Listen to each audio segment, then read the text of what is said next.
Boo,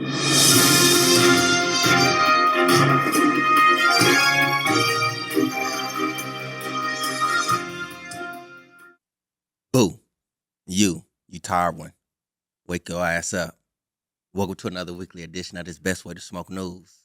You know that news you most definitely cannot refuse. You know that news that's sponsored by this glue guard. And you know that news that tell you to stop smoking spit. Man, no spit.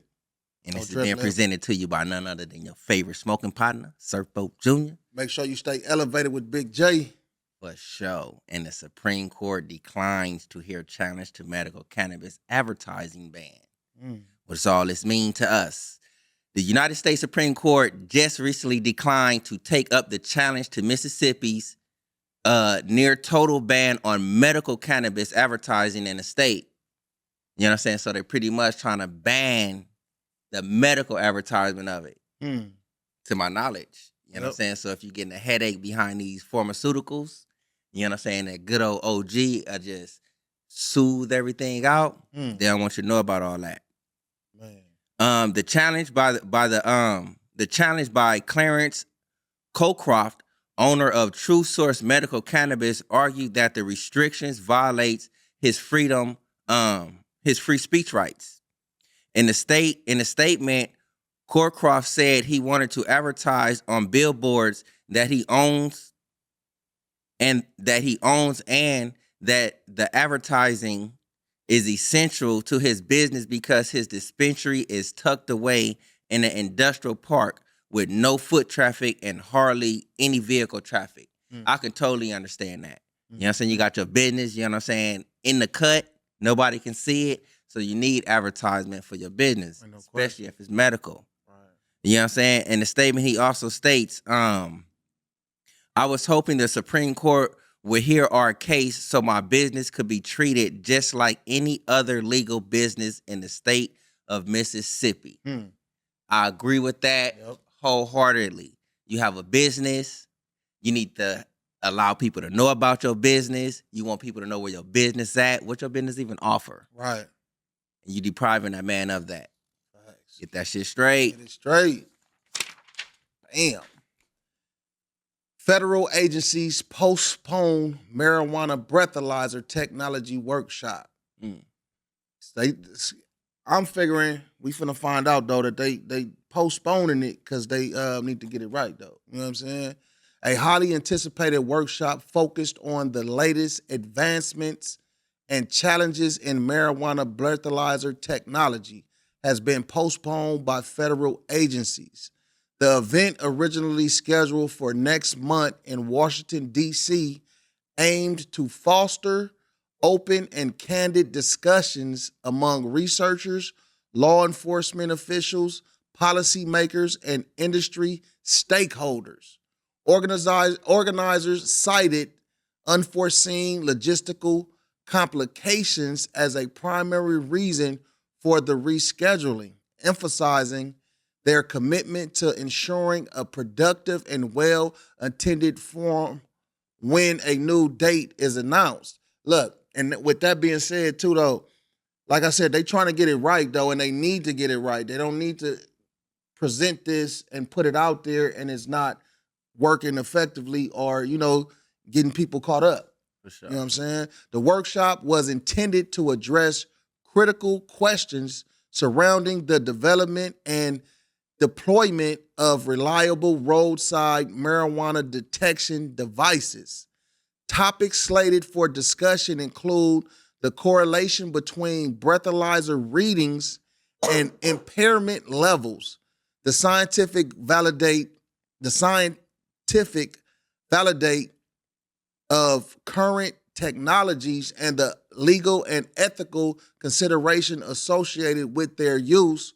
While the delay is undoubtedly a setback for those eager to advance this field, the commitment to open dialogue suggests the federal agency recognized the importance of collaborative efforts in navigating a complexities of cannabis impairment detection. When you smoke, you drive better. No. Hey, just real quick, you think a motherfucker with halitosis could get past that? Maybe though. Man, cannabis company CEO considering New Mexico Gerber natural, I guess, bid. Right. I guess that's what it is. Let's see what they're talking about. Duke Rodriguez, the president and CEO of Ultra Health, New Mexico's largest cannabis business, is considering a bid for governor. The Albuquerque Journal reports. Do you think that's kind of cool then? Because if you're in the industry, you know what I'm saying, of cannabis, and then you running for governor, and then you become that governor, you can like kind of like, we finna slide this bill through, oh, we finna slide that law through. Yeah, I think it's a good thing. Right on, right on, Duke. Rodriguez, 67, told the Journal he has spoken to national and local Republicans about the viability of a campaign, but that he is more than 90% confident he will join the 2026 race. I'm not hiding the fact that I'm developing this conversation. It's real, honest, and it's a possibility, Rodriguez says to the Journal. You know what I'm saying? So by him being a cannabis business person, Right. you know what I'm saying, a cannabis business owner, a CEO, you know what I'm saying, with health benefits of it. Right.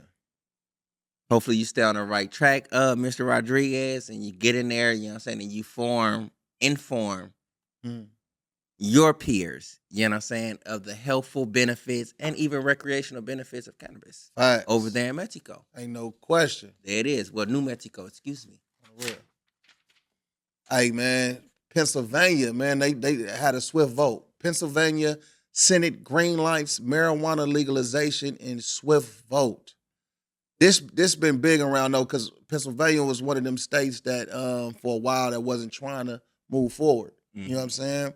In a stunning turn of events, the Pennsylvania Senate yesterday approved a bill that would legalize the recreational use of marijuana for adults aged 21 and over.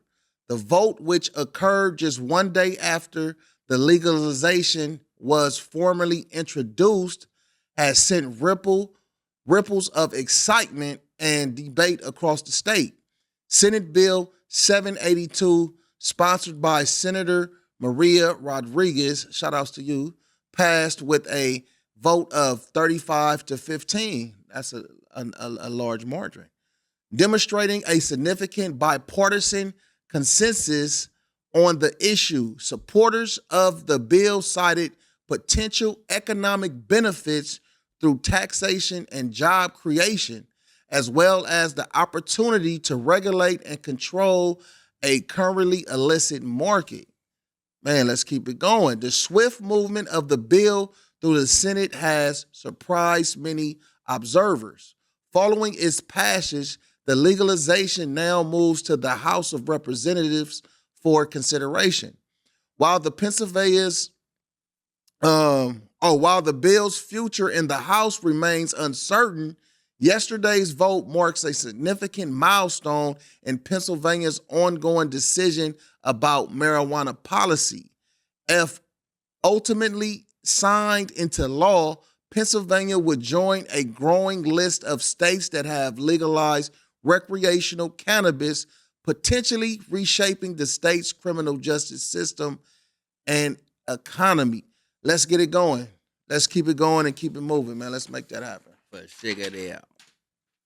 Virginia governor vetoes bill to improve medical cannabis labeling. Sheesh.